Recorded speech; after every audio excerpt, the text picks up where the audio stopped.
2025 թվականից գործում է ու արդեն ունի մի շարք հետազոտություններ, որոնք առաջին են Հայաստանում իրականացվում են հենց Եվրոլաբ ախտորոշիչ համալիրով միայն։ Այս բանի գործում է երկու մասնաճյուղերում, Ռաֆիկ փողոցում և Իսահակյան 14 հասցեում, բայց շուտով նաև այլ հասցեներում նույնպես կգործի։ Ուրեմն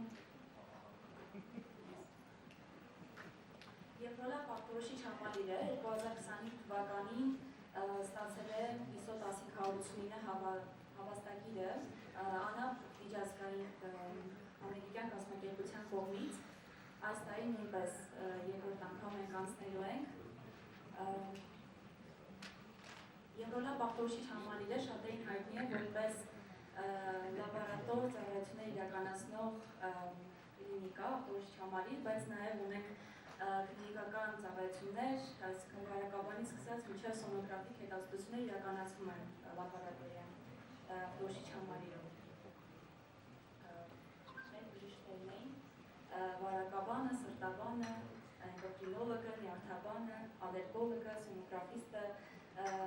նեզոտաբանը և գինեկոլոգը։ Բաժինները 4-ն են, հիմնական լաբորատորիան, որը դուք գիտեք, կլինիկական, կենսաքիմիական, տեխնոլոգիական հետազոտություններ, լայնածավալ մի շարք հետազոտություններ են իրականացնում։ Հաջորդը գենետիկական, մոլեկուլյար մասն է, լաբորատորիան։ Հաջորդը մարիաբանությունն է, ավտոմատացված համակարգերով նույնպես իրականացնում ենք, բակտալերտով, վիտեկով, իրանք շատ հայտնի են աշխարհում, և անալիտիկ լաբորատորիան նորություն է, բայց արդեն մի քանի տարի իրականացնում ենք, մենք մազերի միջոցով որոշում ենք միկրոտարեր, այս պահին 28-ն է, ալյումինիումից սկսած մինչև ձեզ հայտնի կալցիում, մագնեզիում և այլ միկրոտարեր։ Լաբորատոր ծառայությունների մեջ, ինչպես նշեցի, կլինիկական, կենսաքիմիական, իմունոլոգիական, մարիաբանական, անալիտիկ և գենետիկական հետազոտություններն են ներկայացված։ Իրականացվում են շվեյցարիական հայտնի ապրանքանիշների սարքավորումներով, էքսիաս ունենք, ստատմակ, Կոբաս 411, ինտեգրա, Կոբաս փյուրը, և անցնենք մի շարք հետազոտությունների, որոնք միայն լաբորատոր մեր Եվրոլաբ ախտորոշիչ համալիրում են իրականացնում, որոնցից առաջինը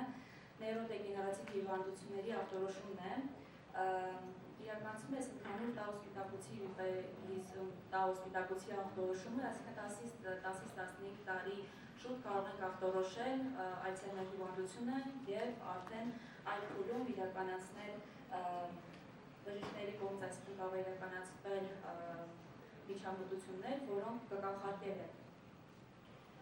Հաջորդը դենգե, զիկա և չիկունգունյա վիրուսների մուլտիպլեքս ՊՇՌ հետազոտությունն է, մոլեկուլյար հետազոտություն, որի միջոցով հնարավոր է ախտորոշել այս 3 վարակները մեր թեստի օգնությամբ շատ կարճ ժամանակահատվածում։ Հաջորդը լայնի հիվանդությունն է, որը նույնպես մենք ենք իրականացնում, և հաջորդը վիրուսային հեպատիտ E, հեպատիտ D-ն է, որոնք մենք իրականացնում ենք և էլիպաց զգայունությամբ են, արագ որոշվող հետազոտություններ են համարվում, հեպատիտի դեպքում ՀՆԹ-ի քանակական ՊՇՌ հետազոտություններ իրականացվում կարճ ժամանակահատվածում ճշգրիտ և հուսալի արագ պատասխաններ են տրամադրում ուժառում։ Եվ հեպատիտ D, ինչպես նշեցի, հեպատիտ D-ի ՀՆԹ-ի քանակական ՊՇՌ հետազոտություններ իրականացնում։ Կարմրուկի հետազոտությունը նույնպես առկա է մեզ մոտ, Եվրոլաբ ախտորոշիչ համալիրում, այսինքն թույլ է տալիս ախտորոշել հիվանդությունը ցանի առաջին իսկ օրերից, ու հաջորդը նոդիդիաբետը, մոլեկուլյար հետազոտությունն է, NGS մեթոդով իրականացվող հետազոտություն է, ներառում է իր մեջ 54 գենի հետազոտություն, որոնք կապված են արդեն նոդիդիաբետի առաջացման ռիսկի հետ։ NGS-ներից նաև առանձնացնեմ արիթմիայի գենետիկական պանելը, նաև ունենք ամիջից օգեվության կանոն ամիջ երեխան ունենալ, բոլորից իրականացվում են այս մեթոդով էլի NGS հետազոտություն է համարվում։ Ու նախածննդյան կլինիկայի հետազոտություններ ունենք, հայտնի Harmony պրենատալ թեստը և նաև կա Rhesus HIVD-ը, Հարմոնիով իրականացնում ենք էլի 21-18-13 քրիսոմյանների ոչ ինվազիվ անալիզ հետազոտում և ռեզուս նիպտա էլի պատվի ռեզուս ֆակտորի ոչ ինվազիվ տարբերակում է իրականացվում։ Թերևս այսքանը հաջորդ մասը Մարիաբանական լաբորատոր մասը ներկայացնեմ նաև իր վիտեք, հայտեք և ավտալերտ հետազոտությունները իրանք ավտոմատացված տարբերակներով իրականացնում են վայտեկով ինովացիոն ինքը մոտեցում է մարիաբանական ախտորոշման մեջ, քանի որ ավելի դասական մեթոդի այս մեթոդը ավելի կարճ ժամանակահատվածում երբ անգամ ավելի արագ տրամադրում ենք պացիենտի պատասխանները և ճշգրիտ արդեն բուժում է իրականացվում, ինչպես նաև ավտալերտերի միկրոօրգանիզմների հայտնաբերման որորական լուծում է հանդիսանում, էլի շատ արագ իրականացվող հետազոտությունների տարբերություն դասականի, այսինքն արյուննմուշում, սնկեր, աերոբ և անաերոբ բակտերիաներ է հայտնաբերում ամենավետ ու արագ տարբերակով։ Ու անալիզիկ լաբորատորիան, որը իրականացնում ենք ICP-MS սարքավորումով, ինքը շատ հայտնի է աշխարհում, շատ քիչ տեղերում է առկա և իրականացնում է մազերի հետազոտությունը այս սարքի օգնությամբ, ի տարբերություն սովորական հետազոտության, որ այրամիջոցով իրականացվում է, օրինակ որոշում է մագնեզիումը, կալցիումը և այլ տարրեր, այս տարբերակով մենք եռամսյա հետազոտության արդյունք ենք ստանում, այսինքն սովորական տարբերակով այդ պահին իրականացված, այսինքն այդ պահին օրգանիզմում առկա է, ցուցանիշն ենք ստանում, բայց այս մեթոդով 3 ամսվա այսինքն հիշողություն է պարունակում ու հասկանում է արդեն բժիշկը դա կլինի էնդոկրինոլոգ կամ այլ մասնագետ, թե ինչ անի, ինչպիսի բուժում անի, այդ ուղղությամբ ենք այս պահին աշխատում, քանի որ դեռ քիչերն են իրազեկված այս մասով։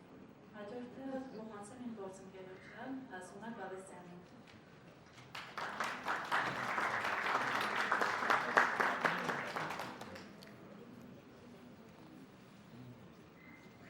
Ողջունում եմ բոլորին,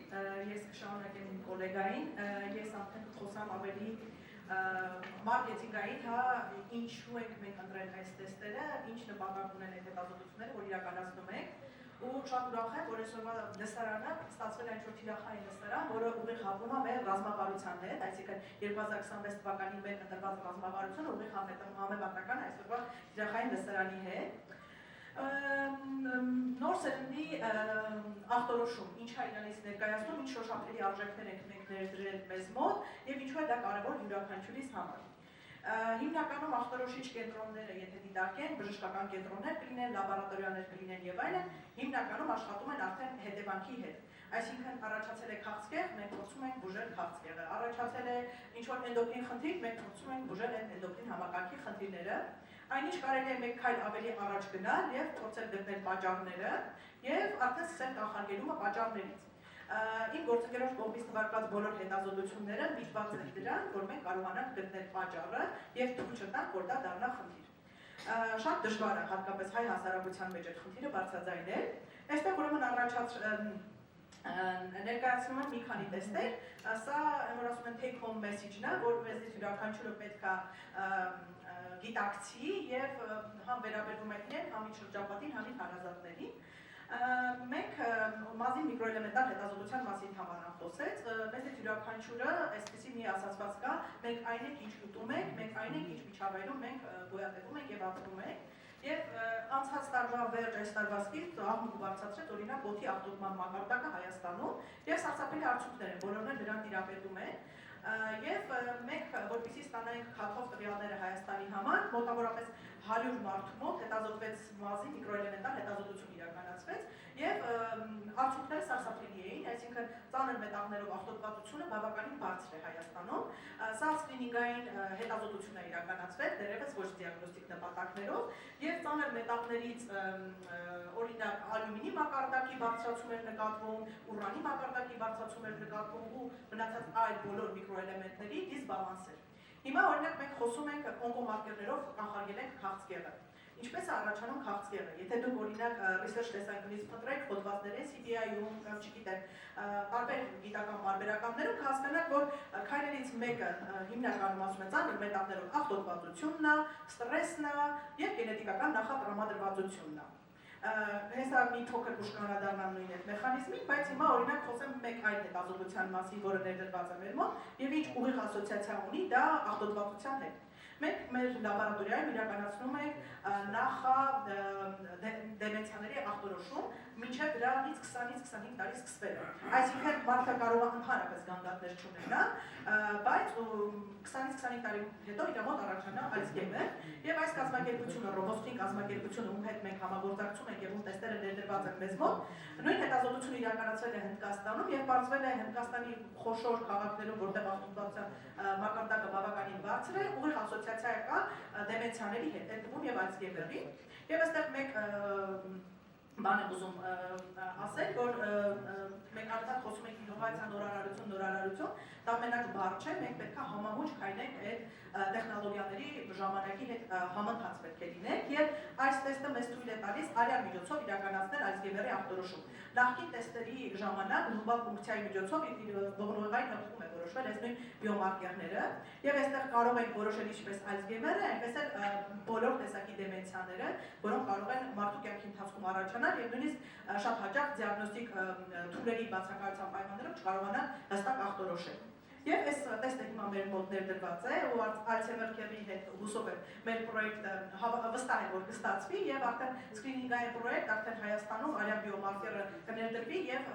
օրինակ արդեն գայդլայներում միջազգային ուղեցույցերում ներդրված է, որ 50-ից տարիքից բարձր ցանկացած անձ ցանկալի անձի նշված հետազոտություն է, եթե խոսքը գտնե ինչպես